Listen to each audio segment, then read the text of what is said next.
రోజు రోజుకి గోల్డ్ రేట్లు పెరుగుతున్నాయి. తాకట్లో ఉన్న బంగారానికి వడ్డీలు పెరుగుతున్నాయని టెన్షన్ పడుతున్నారా? కొమ్మూరి గోల్డ్ వచ్చాక ఆ టెన్షనే పోయింది. కొమ్మూరి గోల్డ్.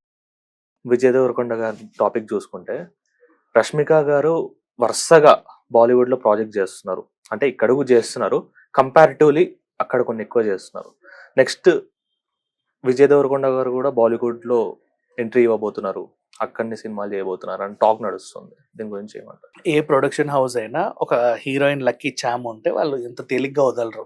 ఇప్పుడు మడాక్ ఫిలిమ్స్ వాళ్ళకి యాక్చువల్గా బాలీవుడ్లో కరణ్ జోహార్ ఏం చేస్తాడంటే స్టార్ కిడ్స్నితోనే సినిమాలు తీసి ధర్మ ప్రొడక్షన్లో వాళ్ళనే ముందుకు తీసుకెళ్తా ఉంటాడు. కానీ టాలెంట్ ఉన్న వాళ్ళని తీయడంలో మడాక్ ఫిలిమ్స్ మంచి ఇది ఉంది. వీళ్ళు ఏం చేశారు, కృతిసన్ అన్ని 2017 నుంచి లాక్ చేసుకున్నారు. ఇప్పటి వరకు వరుస సినిమాలు చేస్తూనే ఉన్నారు. వాళ్ళకి ఆమె ఒక లక్కీ ఇదైపోయింది. అన్ఎక్స్పెక్టెడ్గా చావా సినిమా చేస్తే రష్మిక మడన్న వెళ్ళింది, అది పెద్ద హిట్. దాని తర్వాత వెంటనే మళ్ళీ ఇప్పుడు వెంటనే కాక్టైల్ 2లో తీసుకున్నారు. అంటే వాళ్ళకి ఒక హీరోయిన్ ఇట్లా దొరికితే, ఇప్పుడు రామ్ గోపాల్ వర్మ ఉన్నాడు, ఒక హీరోయిన్ లాక్ చేస్తే వరుస పెట్టి వాళ్ళతోనే చేస్తూ ఉంటాడు సినిమాలు. అలా ఇప్పుడు రీసెంట్గా ఏం జరిగిందంటే రష్మిక అండ్ విజయ్ దేవరకొండ విక్రమ్ కుమార్ని ఎవరినో కలవడానికి వెళ్ళినట్టుగా ఒక న్యూస్ వచ్చింది. మేబీ ఇప్పుడు ఒక హీరోయిన్ మాకు మీ హీరోయిన్తో చేయాలని ఉంది అంటే ఆ హీరోయిన్కి ఫ్రెండ్లీ హీరోస్ కూడా ఉంటారు. Now she is married and వాళ్ళ హస్బెండ్ కూడా he is a very big hero and pan India range cutout చెప్పాలి అంటే. సో తను ఎందుకు బాలీవుడ్ ఎంకరేజ్ చేయకూడదు అని కూడా అనిపించింది. అండ్ నెక్స్ట్ ఇంకొకటి, మన హీరోలు కూడా తెలుగులోనే మార్కెట్ ఎక్కువ చేసుకోకుండా అప్పుడప్పుడు, ఇప్పుడు పాన్ ఇండియా అంటున్నావు కదా, జస్ట్ నీ ఒక లాంగ్వేజ్ డబ్బు మాత్రం అక్కడ పడేస్తున్నావు. మహా అయితే ఒక రోజు వెళ్ళి ప్రమోషన్ చేస్తున్నావు, కానీ ఇక్కడ పెట్టే ఇంట్రెస్ట్ అక్కడ కూడా పెట్టాలి, ఇంకా అన్ని చోట్ల పెట్టాలి.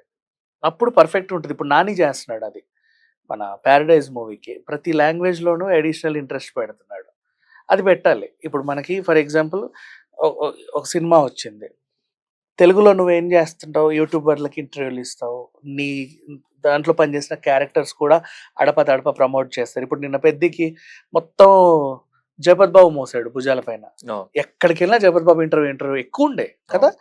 అట్లా ఓ క్యారెక్టరో లేకపోతే ఇంకేదో ఇప్పుడు మా ఇంటి బంగారం ఎలా ప్రమోట్ చేశారు వాళ్ళు, అట్లా నాట్ ఓన్లీ ఇన్ తెలుగు, హిందీలోను ఆ రేంజ్లో, కన్నడంలోను ఆ రేంజ్లో, తమిళ్లోను ఆ రేంజ్లో, మలయాళంలోను ఆ రేంజ్లో ప్రమోషన్స్ చేస్తే నీకు పాన్ ఇండియా వైజ్గా మంచి రిజల్ట్స్ వస్తాయి. అంతెందుకు ఇది తమిళ వాళ్ళకు ఉంది, తెలుగు ఎప్పటి నుంచో మనకు లేదు. ఇప్పుడు తమిళ సినిమా సూర్య, కార్తీ, ఎవరిది నిన్న వచ్చిన అబ్బాయి ఎవరు, డ్రాగన్ కుర్రాడి పేరు ప్రదీప్ రంగరాజు, ఆ అబ్బాయి అయినా వీళ్ళు ఏం చేస్తారంటే ఇక్కడ కూడా కుర్చీలో వేసి కూర్చొని ప్రెస్ మీట్లు పెట్టుకొని అందరికి ఆన్సర్లు ఇస్తూ ఉంటారు. అవును, ఎగ్జాక్ట్లీ. మనం కూడా అక్కడికి వెళ్ళాలి, అక్కడ కూడా అందరికి ఆన్సర్లు ఇవ్వాలి, అక్కడ న్యూస్ పేపర్స్ వాళ్ళతో మీడియాతో టచ్లో ఉండాలి, రెగ్యులర్ ప్రమోషన్స్ చేసుకోవాలి, ఆర్టికల్స్ రాయించుకోవాలి. ఇవన్నీ చేస్తే అప్పుడు నీకు పాన్ ఇండియా లెవెల్లో ఆ జ్యూస్ అనేది వస్తుంది. ఇక్కడ ఏమవుతుందంటే మనకు తెలుగులో 300 కోట్లు వసూలు చేస్తుంది అనుకో, హిందీలో 30 కోట్లు, తమిళ్లో 3 కోట్లు, మలయాళంలో 2 కోట్లు అట్లా వస్తాయి. ఇవి ఉండొద్దు. నీకు ఇక్కడ 300 కోట్లు వచ్చింది అంటే అక్కడ కూడా కనీసం డీసెంట్ 280, 250, ఇక్కడ కూడా అంతే, అక్కడ కూడా అంతే, అట్లా రావాలి. ఇప్పుడు రణబీర్ కపూర్ ఉన్నాడు ఫర్ ఎగ్జాంపుల్, ఆయన తెలుగులో కూడా ప్రమోట్ చేసుకుంటాడు సినిమా ఉంటే వచ్చి, దేనికైనా, యానిమల్కైనా, అంతకుముందు బ్రహ్మాస్త్రకైనా.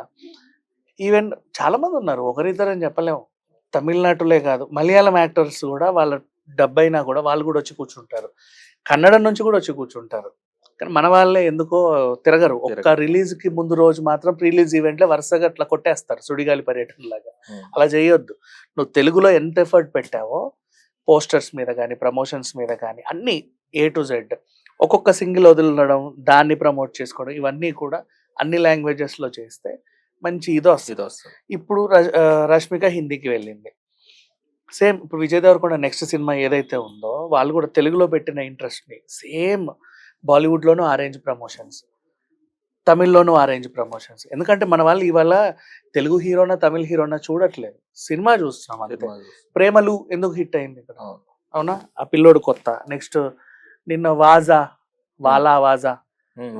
వాళ్ళు ఆ లాంగ్వేజ్ లోనూ కొత్త, ఇక్కడే కాదు, బట్ వీఆర్ ఎంటర్టైనింగ్, ఎంకరేజింగ్, ఇవన్నీ చేస్తున్నప్పుడు మన ఆల్రెడీ స్టార్డమ్ ఉన్న హీరోస్ దాన్ని పోగొట్టుకోకుండా అన్ని లాంగ్వేజెస్లోనూ అలా అదే రేంజ్లో ముందు నుంచి ప్రమోట్ చేసుకుంటూ వెళ్తే మంచి జ్యూస్ చూస్తావు నువ్వు, అండ్ ప్రతి సినిమా నీకు 1000 కోట్లు ఈజీగా వస్తుంది.